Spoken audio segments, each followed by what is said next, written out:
जय माँ पीताम्बरा दोस्तों। तो मेरे वीडियो में आप तुम सभी लोगों का बहुत बहुत वेलकम है। तो कुछ कमेंट आ रहे थे कि दीदी हॉरर वीडियो नहीं आ रहे हैं। तो मैं हॉरर वीडियो भी बनाऊंगी बट थोड़ा टाइम लगेगा। अभी तो अब डिवोशनल पे ही वर्क कर रही हूँ। अगर आप लोगों को बहुत ज़्यादा हॉरर का सुनने का है तो मैं फिर एक चैनल ही हॉरर की बना देती हूँ। बट अभी मैं आजकल ज़्यादा आध्यात्म की तरफ और भगवान की तरफ हूँ, तो अभी तो ज़्यादातर डिवोशनल वीडियो ही बनाती हूँ। तो चलिए शुरू करते हैं आज के अपने वीडियो को। अभी जैसे कि सबको पता है 18 तारीख को धनतेरस आने वाली है। तो आज के वीडियो में मैं तुम सब लोगों को बताती हूँ धनतेरस के 10 महा ऐसे उपाय जो कि करने से मतलब बहुत शुभ माना जाता है और काफ़ी अच्छा रहता है, भगवान की कृपा प्राप्त होती है। तो ये मतलब उपाय ऐसे हैं कि हर किसी को धनतेरस पे ये उपाय करने ही चाहिए।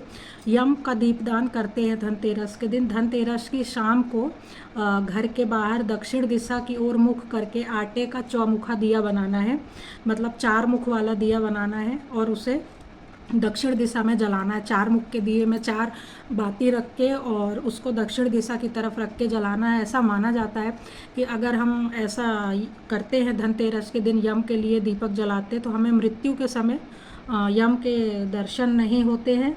और यह दीपक यमराज जी के लिए जलाया जाता है, जिससे यम दीपक कहते हैं।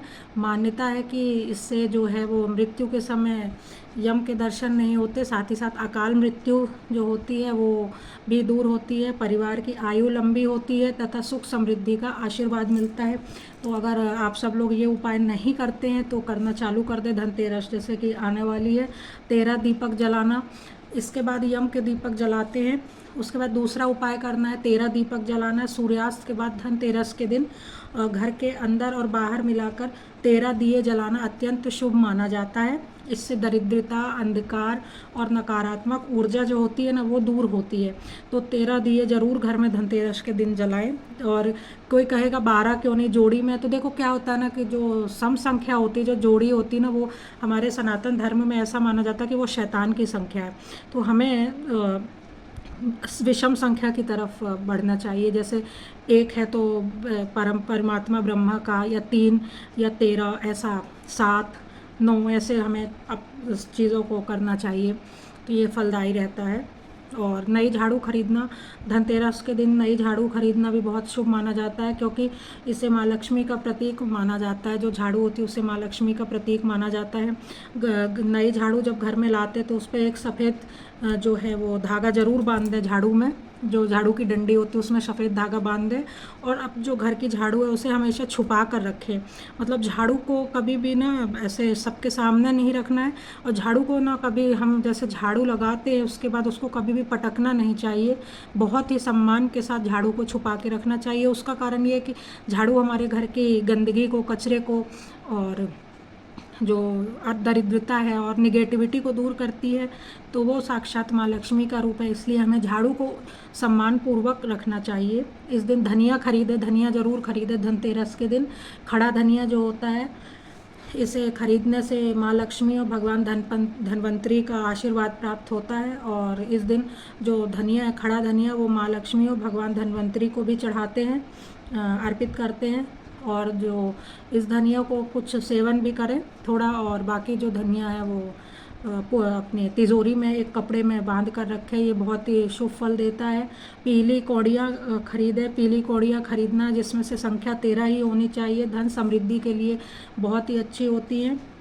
पीली कौड़ियाँ खरीदें और उनकी पूजा करें, उन्हें तिजोरी में रख लें। और रात में 13 दीपक के पास 13 अलग अलग कौड़ियाँ रखकर उन्हें सुबह मिट्टी में दबा दें, जिससे अचानक धन लाभ के योग बनते हैं, ऐसा करा जाता है। तो देखो 13 कौड़ियाँ अलग लेनी है, जो 13 दीपक जलाएंगे उसके पास रखनी है। और कुछ 5 या 7 कौड़ियाँ अलग लेनी है जो माँ लक्ष्मी को अर्पित करके पूजा करके हमें अपनी तिजोरी में रख लेनी है। पूजन करें। इसके बाद इस दिन धनतेरस के दिन भगवान धन्वंतरी, जो हमारे आयुर्वेद के मतलब पूजे जाते हैं, आयुर्वेद के भगवान हैं और आरोग्य प्रदान करते हैं। और इस दिन माँ लक्ष्मी की पूजा, कुबेर देव की पूजा और भगवान गणेश की पूजा करें। और उनके कुबेर जी की पूजा के समय, लक्ष्मी माता की पूजा के समय उनके हो सके तो मंत्रों से जाप करें, जैसे कि यक्षाय कुबेराय वैष्णवाय धन धान्य अधिपत्य धन धान्य समृद्धि में देहि दाया दायाप स्वाहा। इस मंत्र का जाप करें तो बहुत अच्छा लाभ मिलता है। और तिजोरी में माँ लक्ष्मी की तस्वीर ज़रूर रखें, या जो जो आपका बिजनेस में आपके दुकान वगैरह होगी या शॉप वगैरह, उसका जो काउंटर होता है उस पर माँ लक्ष्मी की ऐसी तस्वीर लगाएं जिस पर वो कमल पर विराजमान होकर धन वर्षा कर रही हो। इससे घर में स्थायी सुख समृद्धि और लक्ष्मी आती हैं। लौंग का जोड़ा भी धनतेरस पे ज़रूर चढ़ाएं। धनतेरस से लेकर दिवाली तक रोज़ाना माँ लक्ष्मी की पूजा के दौरान उन्हें लौंग का एक जोड़ा मतलब 2 लौंग अर्पित करें। ऐसा माना जाता है कि ऐसा करने से तंगी और जो कर्ज वगैरह की प्रॉब्लम होती है वह दूर होती है।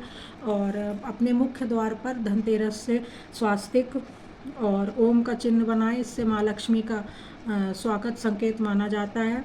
और यह देखो आप जैसे कि हल्दी और चावल को पीस के फिर उसका पेस्ट बनाकर उससे फिर ओम स्वास्तिक ऐसे चिन्ह दरवाजे पर बनाए जा सकते हैं, या फिर चाहो तो सिंदूर से भी बना सकते हैं, जैसा हो। बट चावल और हल्दी का बहुत शुभ माना जाता है। धनतेरस के दिन धातु खरीदें। धनतेरस के दिन जैसे सोना चांदी पीतल, अपने सामर्थ्य के अनुसार जितनी आपकी कैपेसिटी है, पैसा है, उस हिसाब से कुछ थोड़ा थोड़ा ज़रूर खरीदें।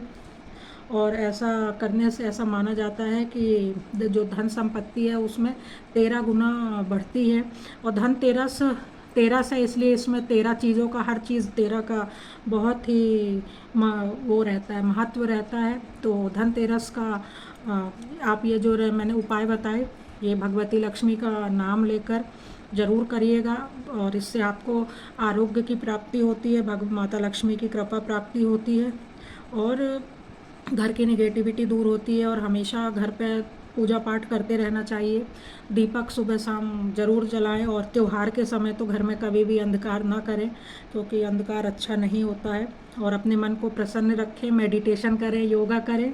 और अगर आपको कोई सवाल है या धनतेरस के शुभ मुहूर्त या पूजा विधि के बारे में, अगला वीडियो कल या 1-2 दिन में आएगा, तो वो वीडियो को भी ज़रूर देखना। और आप सब लोगों के ऊपर माँ लक्ष्मी की कृपा बनी रहे। मिलते हैं नेक्स्ट वीडियो में। जय माँ पीताम्बरा।